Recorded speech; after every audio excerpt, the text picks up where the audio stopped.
या ठिकाणी इतकं मोठा वाळूचा हा साठा दिसतो आणि हा घटनास्थळ मोक्का पंचनामामध्ये दिसून येतो. हा कोणाचा आहे हे माहित नाही, परंतु हा सावडी पासून आयता म्हणून गाव आहे त्या परिसरातला हा वाळूचा साठा आहे.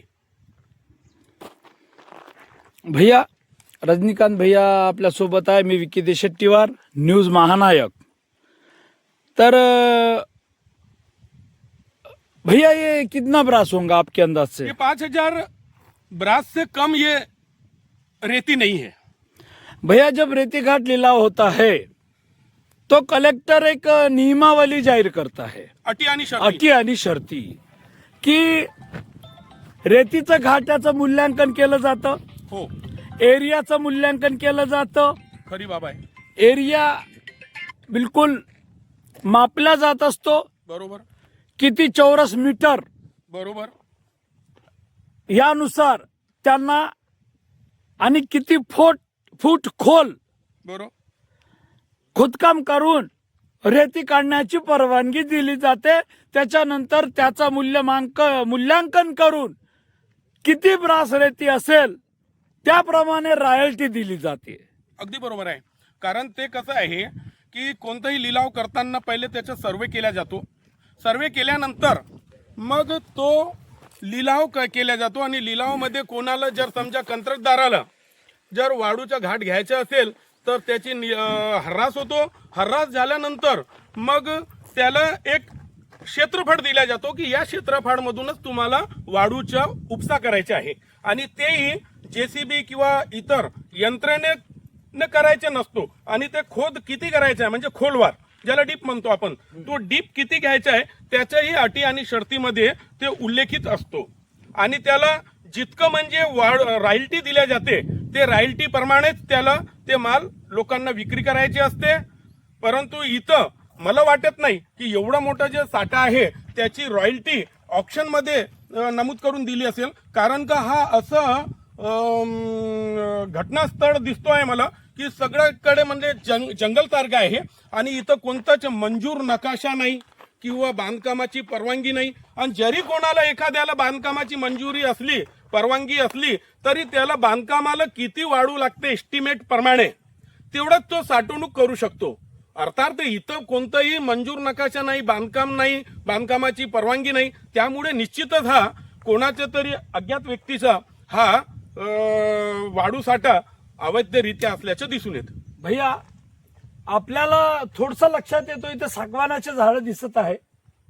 हो, तर आपल्या अंदाजाने एक अंदाज लावू शकतो हा वन विभागाचा जागा असू शकते. निश्चितच. परंतु कसं आहे की त्याबाबत आपल्याकडे कोणतं कागदपत्र पुरावा नाही.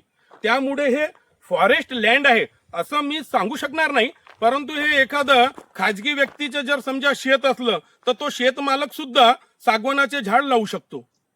ठीक आहे. आता जो अवैधरित्याच आपण याला म्हणू शकतो, दुसरा कोणताही शब्द नाही. अवैधरित्या आहे हे तर सिद्धच होतो आहे. हे जे रेतीचा स्टॉक करून आहे 200% कोणत्याच कायद्यात लिहून नाहीये की तुम्ही रेती घाट घेऊ शकता आणि स्टॉक करू शकता. नाही, पण हे सांगता येत नाही का हे कोणी घाट घेतलाय त्याचा आहे. कारण माझ्याकडे तसं कोणता पुरावा नाही. परंतु हा मला तक्रार प्राप्त झाली होती. हो, त्या तक्राराच्या आधारावर मी आज या ठिकाणी आलो आहे. जसं तुम्हाला तक्रार प्राप्त झाली तसं तुम्ही त्याच्यानंतर काय प्रोसेड केलं? मी लगेच म्हणजे पांढरकवड्यानं इथं आलो आहे आणि जोपर्यंत घटनास्थळ मोक्का पंचनामा वर मी जात नाही, करत नाही आणि सक्षम पुरावे राहत नाही तोपर्यंत मी कसल्याही प्रकारची तक्रार करत नाही. आमच्या माहितीनुसार असं माहिती मिळाली सूत्रानुसार की तुम्ही मुख्यमंत्र्यापर्यंत तक्रार दिलेली आहे. हो, मी आपले सरकार जे आहे त्या ऍपवर मुख्यमंत्री आणि मुख्य सचिव राज्य शासन मंत्रालय महाराष्ट्र यांना मी तक्रार पाठवली आहे. कशा पद्धतीचा तक्रार होता? तो तक्रार होतं किंवा जिल्हाधिकारी जे आहे यांचं प्रथम कर्तव्य आहे की अशा गैरप्रकाराला आणि महाराष्ट्र राज्य शासनाचं स्वामित्व खनिज याचं नुकसान थांबविण्याचं. परंतु त्यांनी याकडे दुर्लक्ष केलं आहे, पदाच्या अधिकाराचा दुरुपयोग केला आहे. त्यामुळे एवढा मोठा जे साठा आहे त्या साठाचं जबाबदारी त्यांच्यावर निश्चित करावं. कारण त्यांनी त्यांच्या कसूरामध्ये कर्तव्य केलं आहे आणि एवढा मोठा साठा जेव्हा तुम्ही गोळा केला आहे तर या साठा जमा करताना SDO, तहसीलदार, कलेक्टर किंवा त्यांची शासनाची जी यंत्रणा आहे त्यांना अजिबात माहिती नाही. हे संशोधनाचा विषय आहे, त्यामुळे त्यांच्यावरच हे कारवाई करण्यात यावी. त्यांच्याकडून आर्थिक दंडात्मक कारवाई करावी, 10 पट दंडाची कारवाई करावी, आर्थिक रिकव्हरी करावी, वसुली करावी आणि जिल्हाधिकारी, SDO आणि तहसीलदार यांना शासकीय सेवेतून बडतर्फ करावं अशी तक्रार मी दिली आहे. तुमची मागणी बडतर्फ करायची आहे, पण हे कर्मचाऱ्यांना फक्त 6 महिने सस्पेंड करतात. ते चुकीचे आहे. निलंबित करणं हे चुकीचे आहे. अर्थात काय आहे की जर त्यांना जर अशा प्रकारच्या निलंबित जर करत असेल तर निश्चितच जे लोक म्हणजे त्यांना अशा प्रकारचं पाठबळ देतात आणि त्यांना झुकतं माप देतात अधिकाऱ्यांना, त्या लोकांची सुद्धा मानसिकता तशीच असेल. तर आज आपण बघत आहोत हा जो स्पॉट आहे एक्झॅक्टली आयता म्हटले ना, आयता मौजा आयता हे मौजा आयता गावाचं नाव तालुका आहे. आर्णी मध्ये येतो. आयता गाव आहे, आयती रेती भेटलेली आहे. त्याच्यामुळे आपल्याला सांगता नाही येत आहे की हे टेकड्या जे मनुष्य निर्मित हे जे टेकड्या बनवलेल्या आहे रज्जू भैया, हे हवाढव्य दिसत आहे आपल्याला. आणि हे कोणाची रेती कोण डंप केलेलं आहे. तर रज्जू भैया, मला अजून प्रश्न आहे. रेती घाट जेव्हा लिलाव झाला त्याच्यानंतर मशिनरीच्या साह्यानं रेती आणलेली आहे. हे निश्चितच हे मशिनरीच्या सहाय्याने झालेलं आहे. हे मानवी बळ एवढं गोळा करू शकत नाही. तर अजून कुठे कुठे आहे रेतीचं असे टेकड्या कुठं असेल?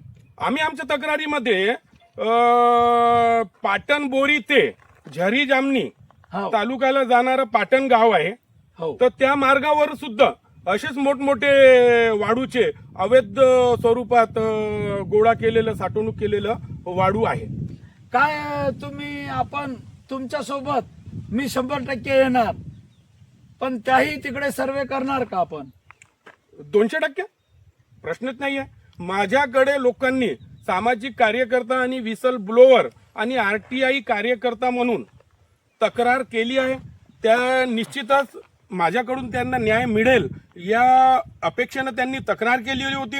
त्यामुळेच मी इथं तक्रारीच्या आधारावर आलो आहे. आणि प्रश्न असा आहे की लोकांना दिसेल अशा ठिकाणी पाटण बोरी ते पाटण जाणाऱ्या मार्गावर ते वाळू आहे. त्यामुळे मला खंत व्यक्त होतो आणि संशोधनाची बाब आहे की जे जिल्ह्यातले लोकप्रतिनिधी आहे, मग ते सत्ताधारीचे असो किंवा विरोधी पक्षी असो, त्या लोकांना ते वाळूचे मोठमोठे ढिगे दिसून आले नाही का? मग त्यांनी प्रश्न का बरं उचलला नाही? ते कामुळे गप्प बसून आहे. हाही एक संशोधनाचा विषय आहे.